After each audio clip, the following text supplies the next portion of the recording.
Pembahasan revisi Undang-Undang Pilkada terus dikebut oleh DPR dan pemerintah demi mencegah deadlock pada sidang paripurna DPR 2 Juni mendatang. Meski sudah dinyatakan seluruh fraksi sudah mencapai titik temu, namun nyatanya masih ada kalimat silahkan mengajukan judicial review alias uji materi ke Mahkamah Konstitusi jika masih ada resistensi pada substansi hasil revisi. Benarkah sebenarnya masih ada penolakan tersembunyi yang berpotensi dipermasalahkan kembali jika RUU ini sudah disahkan menjadi undang-undang? Untuk mengulasnya sudah hadir di studio CNN Indonesia Prime News, Sony Sumarsono, Dirjen Otonomi Daerah Kementerian Dalam Negeri, dan peneliti hukum Perkumpulan untuk Pemilu dan Demokrasi Perludem, Fadli Ramadhanil. Dan nanti juga akan bergabung melalui sambungan satelit dari gedung DPR, Arteria Dahlan, anggota Komisi 2 DPR dari fraksi PDI Perjuangan. Selamat malam Bapak-Bapak. Pak Dirjen terlebih dahulu, ini agak bisa menarik napas lega lah ya setelah DPR akhirnya satu suara. Iya, terima kasih. 1 bulan inilah saya kira kita non-stop dan hari ini kita lega sekali. Sebelumnya kan bukan hanya syarat ini saja, tapi ada syarat pengajuan dukungan dan kemudian syarat independen, ada isu soal anggaran, apakah ditanggulangi oleh APBN atau APBD dan seterusnya. Ada 12 isu, tapi yang paling menonjol ya 2. Yang pertama ya syarat partai politik, apakah 15% sampai 20, 20 atau 25. Itu yang sangat keras sekali. Yang kedua independen, yaitu yang 65 sama 6,5 sampai 10% itu. Kecenderungan DPR ingin juga itu menaikkan dan menurunkan di sini untuk membangun kesetaraan. Menaikkan independen dan menurunkan partai politik. Supaya setara, karena dulunya independen kan berbasis penduduk. Sekarang dengan diangkat berbasis DPT kan lebih ringan. Nah, supaya setara ya kira-kira turunkan di sini, naikin di sini. Tapi kita pemerintah tetap firm bertahan, jangan memberikan beban terhadap calon independen terlalu berlebihan. Karena itu arahan dari pimpinan tetap 6,5 sampai 10%. Nah, partai hari ini sepakat alhamdulillah 20-25, artinya angkanya tetap sama dengan sebelumnya. Itu yang isu pertama. Nah, isu kedua yang paling panas sampai hari ini, berhari-hari, berjam-jam sampai subuh, ya isu mundur nggak mundur. Yang akhirnya semua di titik temunya jadi mundur sebagian dengan catatan ada 3 fraksi yang memberikan catatan. Semula sebenarnya hanya 2 fraksi yang firm sekali dari awal, yaitu Partai Demokrat dan Hanura. Dan itu diberikan apresiasi oleh apresiasi ya juga pemerintah memberikan apresiasi lah kepada Partai Demokrat khususnya dan Hanura firm dari awal. Yang lainnya sebenarnya juga banyak pertimbangan antara mundur dan tidak mundur dengan berbagai timbangan yang kita bisa mengerti gitu loh. Catatan-catatan itu sangat bisa dimengerti. Kenapa demikian? Karena mereka mereka merasa membandingkan dengan petahana. Kalau petahana itu jabatan politik, ya politik election dia itu di samping DPR. Kalau di sini juga politik sama-sama elected, tapi ini kok mundur, ini tidak mundur itu. Ini sebenarnya tidak sebanding. Nah, sementara MK dulu membandingkan dengan PNS, ASN itu loh. Karena yang diuji materi waktu itu adalah undang-undang ASN. Kalau ASN mundur, dia juga mundur. Lah, ini yang kemudian mereka komplain. Jadi kami dari pemerintah bisa memahami, namun tidak bisa menyepakati karena tidak mungkin kami tabrakan dengan MK. Itu aja intinya. Mari kita bicara soal ini Bung Fadli, soal logika di balik itu. Kalau misalnya kita mau mengejar kesetaraan, sebenarnya harusnya ya sama-sama fair dong. Orang yang satu mundur harusnya yang satu mundur juga. Kalau misalnya yang satu nggak mundur, yang ini juga nggak mundur. Logika itu bisa diterima Perludem nggak? Lepas dari bahwa MK sudah memutuskan yang berbeda ya? Ya, pertama kita mengapresiasi lah. Ini yang sudah hampir selesai, kemudian akan diparipurnakan. Tapi kan memang catatannya adalah ternyata pendekatan DPR dalam melakukan revisi ini memang agak berbeda dari harapan masyarakat pada awalnya. Kita berharap pendekatan revisi ini adalah pendekatan evaluatif dari Pilkada 2015 sehingga ada perbaikan ke depannya. Tapi ternyata lebih kental pendekatan kepentingannya. Nah, terkait dengan mundur atau tidak mundur memang satu sudah ada putusan MK. Yang kedua, kalau soal membandingkannya dengan petahana, ini kan 2 domain yang berbeda. Satu, kalau soal petahana, dia memang sudah disebut dari awal bahwa seorang jabatan untuk gubernur, bupati, wali kota itu memang Bisa dapat 2 dipilih periode. kembali untuk 2 periode. Ini kan logika yang sama juga dengan presiden dapat dipilih kembali 2 periode. Begitu juga dengan anggota DPR, DPD, dan DPRD provinsi. DPR, DPD, dan DPRD provinsi bahkan tidak ada pembatasannya, boleh dipilih berkali-kali. Dan makanya ini logika yang sama dengan petahana. Karena sehingga kalau petahana itu memang dari awal ketika dia menjabat, dia memang sudah ada ruang untuk mencalonkan kembali untuk 1 kali masa jabatan. Clear, 2 kali masa jabatan, setelah itu tidak boleh lagi. Nah, berbeda kemudian dengan anggota DPR, DPD, dan DPRD provinsi. Nah, kami melihat ini sebetulnya adalah selain memang sudah ada putusan MK-nya, ini juga ingin mengejar sebetulnya posisi responsibility atau pertanggungjawaban si anggota DPR, DPD, dan DPRD provinsi ini kepada konstituen yang telah memilih mereka sebelumnya. Dan juga menguji konsistensi elit politik kita. Mereka mau mengabdi di ruang yang mana sebetulnya? Kalau mau mengabdi di DPR, ya di DPR saja. Konsisten. Fokus dalam melaksanakan kinerjanya, mengakomodir dan mendengar aspirasi konstituennya.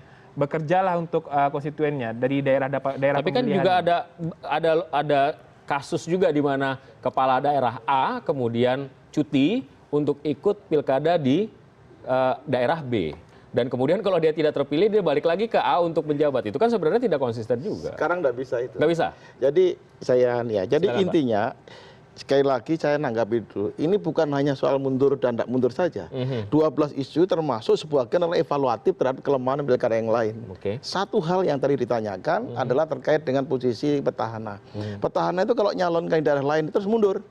Harus mundur? Posisi, ya, mundur. Termasuk juga kalau misalnya naik kelas atau turun kelas? Iya, sama aja. Misalnya dari gubernur misalnya, terus atau dari kabupaten, atau menjadi bupati atau wali kota di tempat tertentu, di provinsi yang sama maju sebagai gubernur. Dia tetap mundur. Pokoknya nyalon tetap mundur. Dan sekarang ada aturan lagi ditambah. Tidak boleh dia maju untuk posisi yang lebih rendah daripada itu. Itu satu. Itu yang saya kira bagus. Jadi gubernur jadi calon gubernur. Cari bupati, cari wakil, tidak boleh. Bisa ya? Jadi itu merendahkan martabat itu nanti ya. Kalau naik boleh. Naik boleh. Yang kedua yang mengenai tadi apa yang ya tadi aku lupa lagi. Yang ditanyakan tadi. Jadi dia harus juga mundur. Ini kemudian dia boleh hanya cuti. Cuti pun diperkuat sekarang. Kalau dulu cutinya ketika hanya mau kampanye, dia cuti. Hari itu 2 hari. Maka saya sebagai dirjen udah sibuk membuat cuti terus setiap kali jadwalnya. Sekarang tidak. Cutinya diperkuat dengan selama masa kampanye. Jadi setelah pendaftaran, 3 hari setelah pendaftaran, sampai 3 hari sebelum masa tenang. Itu dia cutinya. Jadi panjang, bisa 3-4 bulan itu. Dan berarti kalau cutinya seperti ini, dia tidak bisa menggunakan power untuk menggerakkan, ya minimal mengurangilah penggunaan fasilitas negara daripada dulu. Hari ini cuti, besok masuk. Hari ini cuti, besok masuk. Bagaimana? Dan PLT ditunjuk oleh pemerintah. Dari Dirjen Otda akan diturunkan dari pusat. Kalau cuti posisinya hanya PLH. Oh, PLH. Kalau jadi ada PLH, ada PLT, ada PJ. PLH siapa? Wakilnya? Kalau pelaksana harian itu orang wakil, kalau dia tidak nyalonkan. Tapi kalau dia nyalonkan, ya sekdanya. Saya kira gitu urutannya.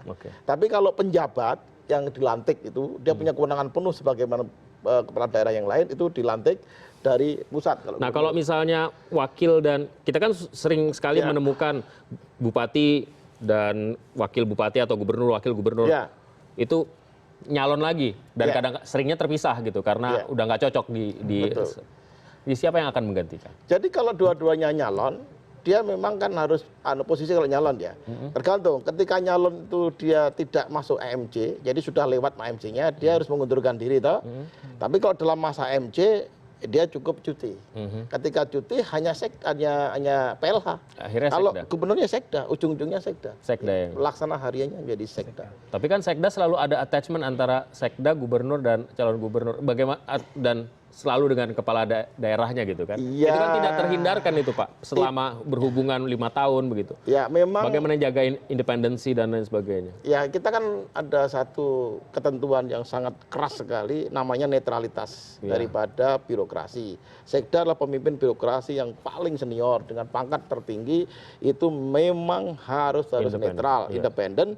Dan itu kemudian rekrutmen sekda pun dengan seleksi umum, dengan profesional yang menyeleksi. Jadi minimum untuk mengurangi. Beda dengan dulu, sekda adalah tangan kanan, tangan kirinya yang memang diambil sembarang orang, siapa suka diambil. Sekarang tidak bisa.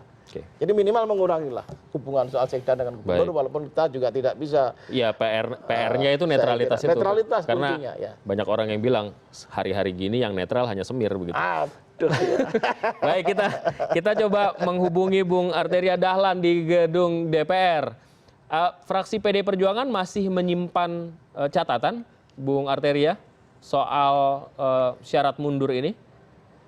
Tidak ada catatan. Kita semua juga sepakat 100% dengan draft versi pemerintah setelah kita bahas ini lebih dari 1 bulan. Soal wacana petahana yang di pemilihan periode kedua harus mundur, itu bagaimana? Ya, kita sepakati juga bersama pemerintah, petahana itu tidak mundur, tapi itu cuti. Cuti kenapa? Masalahnya tidak hanya masalah aspek yuridis, kita juga lihat aspek sosiologis. Kita juga tenggarai bahwa kita sudah coba merumuskan norma yang sangat adil. Kita cobakan itu di Undang-Undang 1 dan di Undang-Undang 8. Akan tetapi ternyata norma yang menyatakan bahwa cukup cuti pada saat aktivitas kampanye ternyata belum mampu untuk mereduksi dan meminimalisir potensi penyimpangan dari petahana.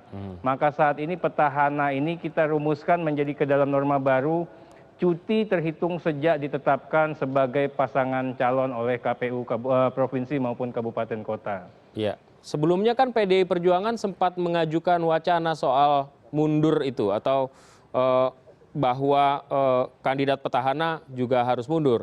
Kalau misalnya DPRD, DPD dan DPR, nah, itu bagaimana? Kenapa jadi bisa berubah hari ini? Mas Vito, ya. PDI Perjuangan sama sekali tidak pernah melakukan perubahan. PDI Perjuangan memang pada akhirnya bersepakat dengan seluruh draft yang disajikan pemerintah pasca pembahasan. Itu poin pertama. Yang kedua yang kita lakukan pada saat tadi sore, PDI Perjuangan ingin menegaskan sikap kita dan sekaligus juga ingin mengkritisi sedikit. Jadi dibedakan ini, kita sepakat seluruhnya dengan pemerintah, tapi ingin juga diperhatikan ya bahwa untuk masalah cuti, kalaupun mau dikasih kesetaraan, karena kan tadi basisnya adalah kesetaraan berdasarkan putusan MK. Betul. Kalau mau kesetaraan ada 2 hal. Pertama, DPR RI atau elected official berbeda dengan TNI, Polri, dan PNS yang jabatan karir. Tapi putusan MK mengatakan bahwa DPR RI dan TNI Polri itu disetarakan untuk mundur. Untuk saat ini kita katakan kita sepakat dan menerima usul itu dengan catatan sebenarnya tidak begitu loh. Nah ini kritisi kita tidak terhadap pemerintah, tetapi terhadap sikap pemerintah yang mengadopsi habis-habis pertimbangan dan putusan mahkamah yang kita pahami betul memang harus juga dicermati lebih baik. Yang kedua, kalau basisnya adalah kesetaraan, tentunya kita juga akan cermati lagi. Kalau elected official, incumbent itu elected official. Bahkan dalam pemilu ini yang kita kejar, yang kita cermati adalah seberapa besar potensi penyimpangan yang dilakukan oleh pihak, termasuk juga peserta pemilu atau pasangan calon di dalamnya. Maka dari itu, atas dasar kesetaraan pula, PDI Perjuangan tadi menyatakan kalau basisnya kesetaraan dan daya rusak demokrasi yang harus kita minimize, ya, kenapa tidak ya pasangan calon yang incumbent atau petahana ini juga dibatasi ruang geraknya. Artinya apa? Kalau basisnya kesetaraan, pasangan calon petahana ini juga mundur. Tapi PDI Perjuangan tadi juga semua fraksi pada prinsipnya kita menghormati sikap pemerintah. Kita sudah bahas lebih dari 40 hari, tentunya pemerintah juga punya pandangan yang cukup detail dan mendalam. Kita akan coba dan kita jadikan assessment ini ke dalam rumusan norma. Semoga ya dengan cutinya ini bisa mereduksi potensi penyimpangan. Jadi posisi PDI Perjuangan adalah mengikuti pemerintah. Dengan kritisi terhitung sejak ditetapkannya sebagai pasangan calon. Baik, bagaimana dengan kritik dari PD Perjuangan itu Pak Soni? Tapi nanti dijawabnya kami masih akan kembali sesaat lagi, tetaplah bersama kami.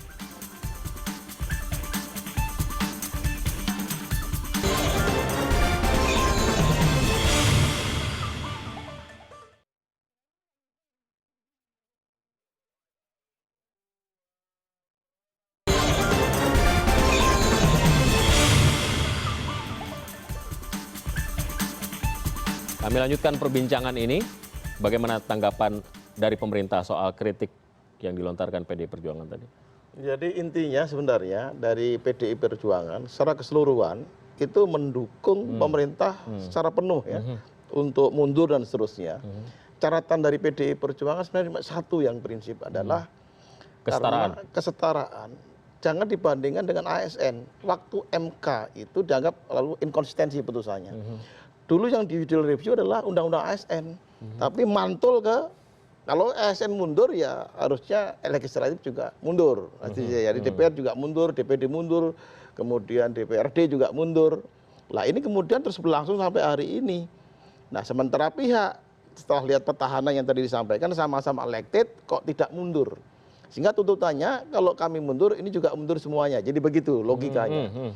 Jadi sebenarnya lebih pada kritikan tadi kepada inkonsistensi putusan MK.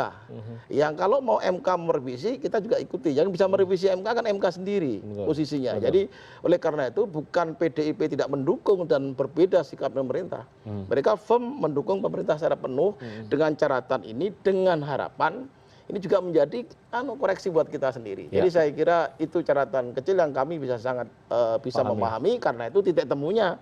Ya sudah kalau gitu petahana cuti selama kampanye. Jangan on off saja itu nanti malah jadi. Bagaimana perlu melihatnya? Ya memang kita sih berharap sebetulnya perdebatan ini segera diselesaikan saja. Karena kan memang sebetulnya kalau soal mundur atau tidak mundur terlepas mau mengkritik putusan MK ya silakan saja karena memang ruang itu terbuka. Tapi kalau yang namanya karena sifat putusan MK adalah final and binding, final dan mengikat dan mesti dilaksanakan berlaku secara umum yang ada pilihan bagi para pembentuk undang-undang. Nah, kemudian ketika pengaturan ini mesti dilaksanakan ya kan pemerintah dan DPR wajib menormalkannya dalam revisi undang-undang. Nah makanya kemudian ini mesti segera diselesaikan karena ada pertimbangan yang lebih besar Mas Vito. Soal kesiapan KPU dan Bawaslu dalam menyiapkan regulasi teknis. Tahapan itu kalau kita lihat dari PKPU 3 nomor 2 tahun 2016 itu sudah dimulai di pertengahan Juni. Pertama rekrutmen penyelenggara ad hoc, persiapan anggaran dan lain-lain.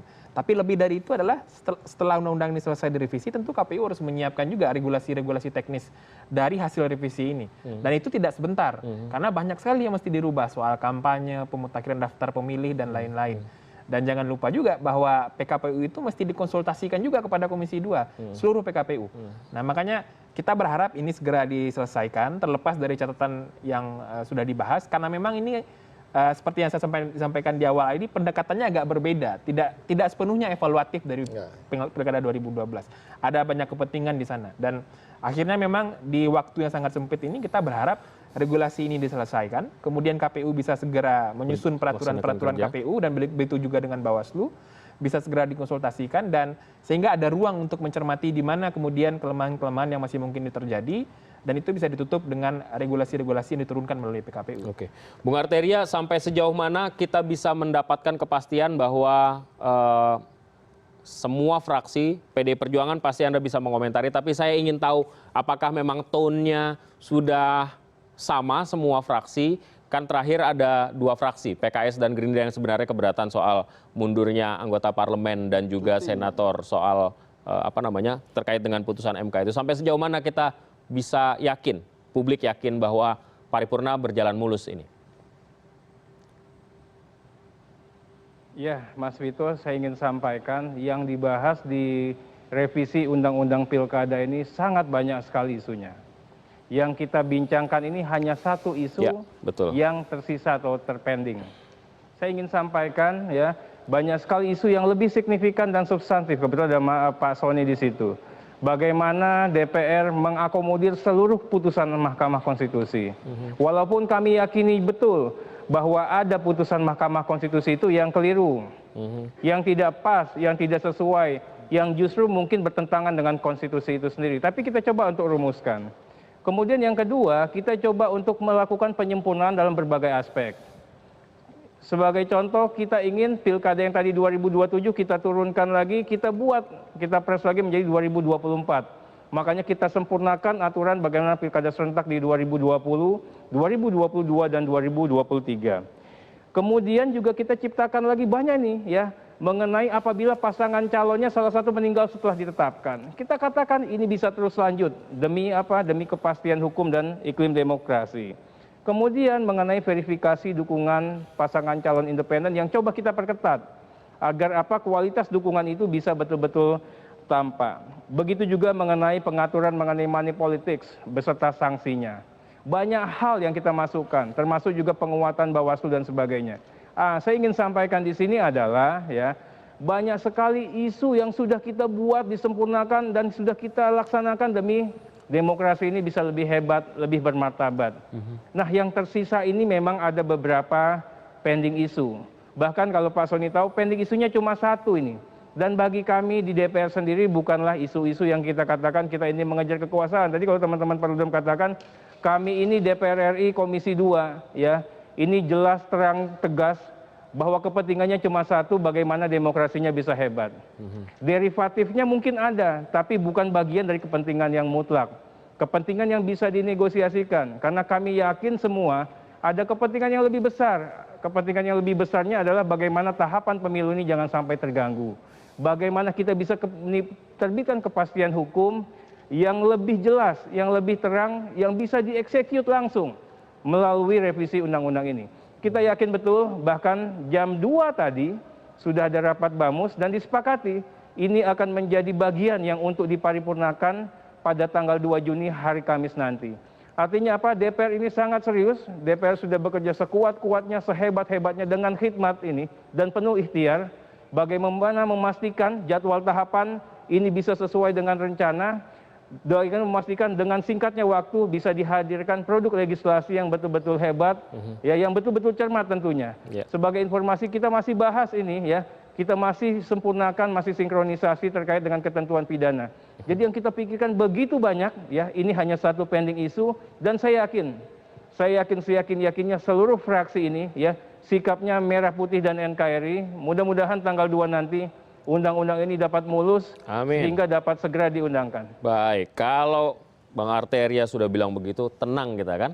Jadi mudah-mudahan ini berjalan dengan lancar semua. Terima kasih Bapak yang sudah duduk di Komisi 2 tadi dan mudah-mudahan paripurna juga lancar. Pak Dirjen terima kasih atas waktunya. Bung Fadli juga terima kasih atas waktunya. Mudah-mudahan pilkada kali ini lebih baik dengan kualitas hukum yang lebih baik ya, yang sudah di hasil kerja pemerintah dan DPR. Kami masih akan kembali dengan informasi lainnya. Tetaplah bersama kami di CNN Indonesia Prime News.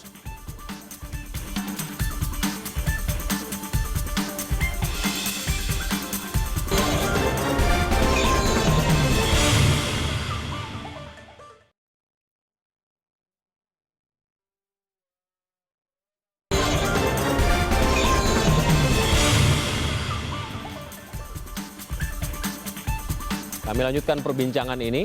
Bagaimana tanggapan dari pemerintah soal kritik yang dilontarkan PDI Perjuangan tadi? Jadi intinya sebenarnya dari PDI Perjuangan secara keseluruhan itu mendukung pemerintah secara penuh ya untuk mundur dan seterusnya. Catatan dari PDI Perjuangan sebenarnya satu yang prinsip adalah kesetaraan. Jangan dibandingkan dengan ASN. Waktu MK itu dianggap lalu inkonsistensi putusannya. Dulu yang di judicial review adalah undang-undang ASN, tapi mantul ke kalau ASN mundur ya harusnya legislatif juga mundur. Jadi DPR juga mundur, DPD mundur, kemudian DPRD juga mundur. Lah ini kemudian terus berlangsung sampai hari ini. Nah sementara pihak setelah lihat petahana yang tadi disampaikan sama-sama elected kok tidak mundur. Sehingga tuntutannya kalau kami mundur ini juga mundur semuanya. Jadi begitu logikanya. Jadi sebenarnya lebih pada kritikan tadi kepada inkonsistensi putusan MK. Yang kalau mau MK merevisi, kita juga ikuti. Yang bisa merevisi MK kan MK sendiri posisinya. Jadi oleh karena itu bukan PDIP tidak mendukung dan berbeda sikap pemerintah. Mereka firm mendukung pemerintah secara penuh dengan catatan ini, dengan harapan ini juga menjadi koreksi buat kita sendiri. Jadi saya kira itu catatan kecil yang kami bisa sangat bisa memahami karena itu titik temunya. Ya sudah kalau gitu petahana cuti selama kampanye. Jangan on off saja itu nanti malah jadi. Bagaimana perlu melihatnya?